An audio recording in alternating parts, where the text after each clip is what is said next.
नमस्कार दोस्तों, कैसे हैं आप लोग? आज मैं डिस्कशन करने वाला हूँ कनारा बैंक के बारे में। देखिए, कनारा बैंक एक ऐसा बैंक है जिस बैंक का आज जो डेटा मुझे मिला, उस डेटा मैं आपके साथ शेयर करूँगा। उस डेटा से आपको पता चलेगा कि एक अच्छा बैंक आपको कितने सस्ते में मिल सकते हैं। तो इस पूरा डिटेल्स में इस वीडियो को देखना और अभी तक अपने चैनल को सब्सक्राइब नहीं किया तो ज़रूर कर लेना। तो मुझे इस कंपनी के ऊपर कहाँ पे अपॉर्चुनिटी मिला, मैं किस तरीके से इस कंपनी को देखता हूँ, वो सारे पॉइंट्स यहाँ पे आपको देखने को मिलेगा।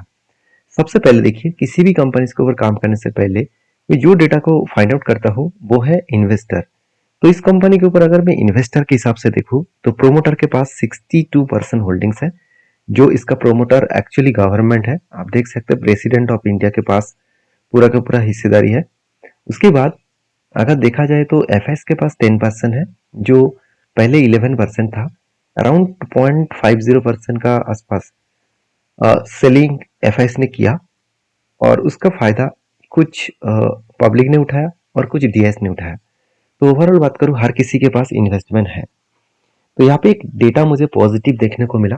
दूसरा पॉइंट दूसरा पॉइंट है कि इस कंपनी के ऊपर अगर मैं वैल्यूएशन देखूं तो एकदम सस्ता वैल्यूएशन दिखेगा, क्योंकि 4.94 इसका पी रेशियो है और इंडस्ट्रीज पी रेशियो 8.65 है। मतलब इसका वैल्यूएशन एकदम सस्ता है। तीसरी बात, अगर मैं इस पी रेशियो को एक बार चार्ट के बेसिस में देखूं तो आप देख सकते हैं यहाँ पे जो डेटा देखने को मिला पी रेशियो का, तो इसका जो एवरेज 5 साल की है वो 6.1 है और कंपनी का पी रेशियो अभी कितना चल रहा है, इसका पी रेशियो चल रहा है 4.9 के आसपास। इसका मतलब इसका वैल्यूएशन एकदम सस्ता है। और सबसे मजेदार बात ये लगा कि कंपनी का जो बुक वैल्यू है वो खुद के करंट प्राइस से भी ज्यादा है। जब भी किसी कंपनी का बुक वैल्यू खुद के करंट प्राइस से ज्यादा होता है तो उससे बढ़िया कंपनी मेरे हिसाब से खूब कम ही मिलता है, बहुत कम ही मिलता है। तो इस कंपनी के ऊपर मैं बहुत ज़्यादा पॉजिटिव हूँ और सिर्फ यही कारण के बेसिस में पॉजिटिव नहीं हूँ।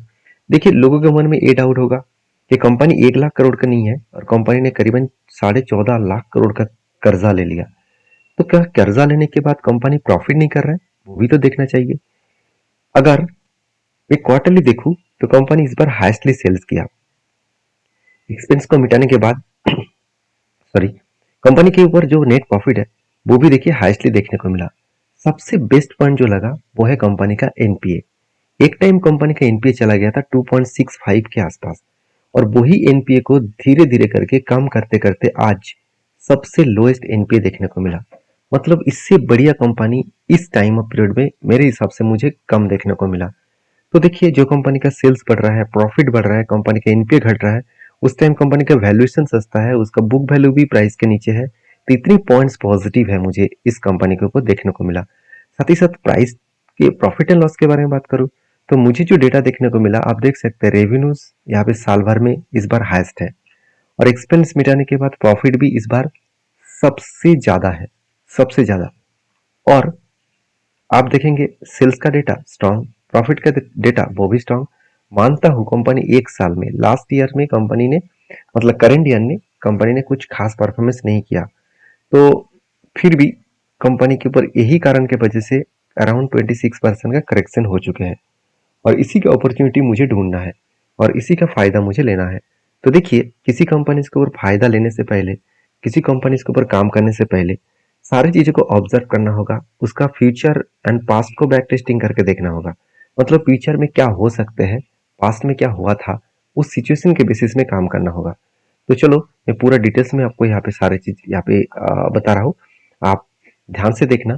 देखिए, जो लोग सोच रहे हैं कि कंपनी के पास बहुत ज्यादा कर्जा है, अराउंड कितना, अराउंड 13 लाख, करीबन करीबन, सॉरी, कंपनी के पास एक्चुअली जो डिपॉजिट है वो 13 लाख के आसपास है और कंपनी के पास जो कर्जा है अभी करेंटली बोरिंग जो लिया कंपनी ने 94,000 करोड़ के आसपास।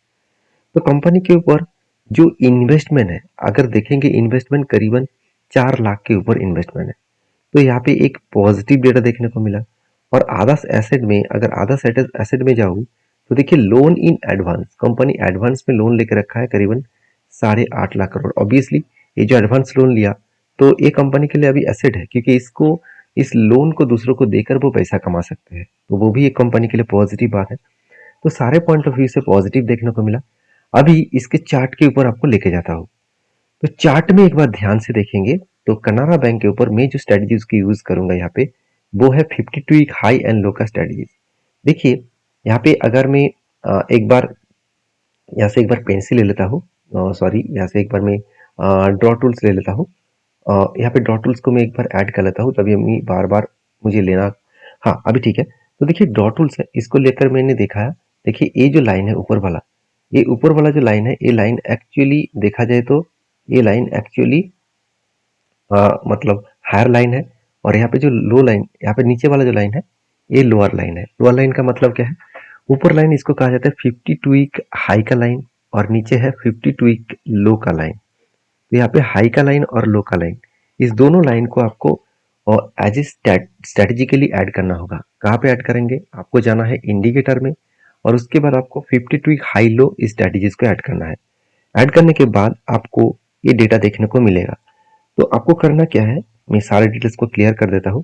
देखिए आपको देखना है कि जब शेयर गिरते गिरते नीचे आते हैं और फर्स्ट टाइम कहाँ पे टच करते हैं, लोअर साइड को फर्स्ट टाइम कहाँ पे टच करते हैं। तो एक बार मैं यहाँ पे जूम करके देख लेता हूँ, क्या सचमुच यहाँ पे टच किया?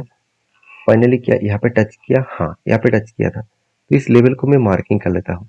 अभी मार्किंग करने के बाद मैं जो थोड़ा सा जूम छोटा कर लेता हूँ, तभी मुझे सारे डिटेल्स क्लियर हो जाएगा। हाँ अभी ठीक है।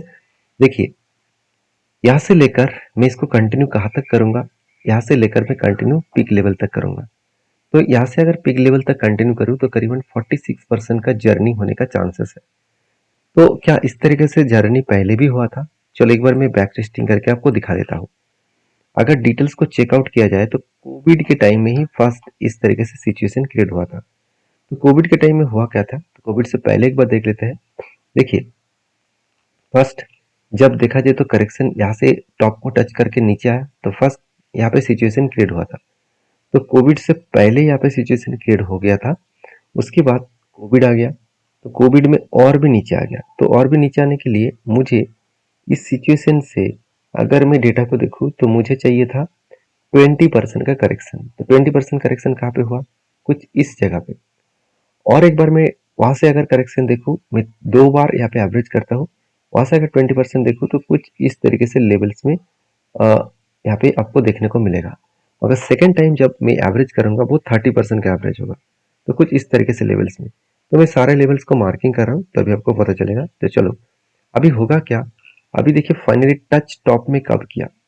जब फर्स्ट एंट्री पॉइंट्स बना, वहां से लेकर देखा जाए तो कंपनी ने कुछ फायदा नहीं दिया, उल्टा लॉसेस दिया। तो चलो कोई बात नहीं। सेकेंड जब एंट्री पॉइंट्स बने, वहां से लेकर कंपनी ने क्या फायदा दिया? ओवरऑल देखा जाए तो 16%।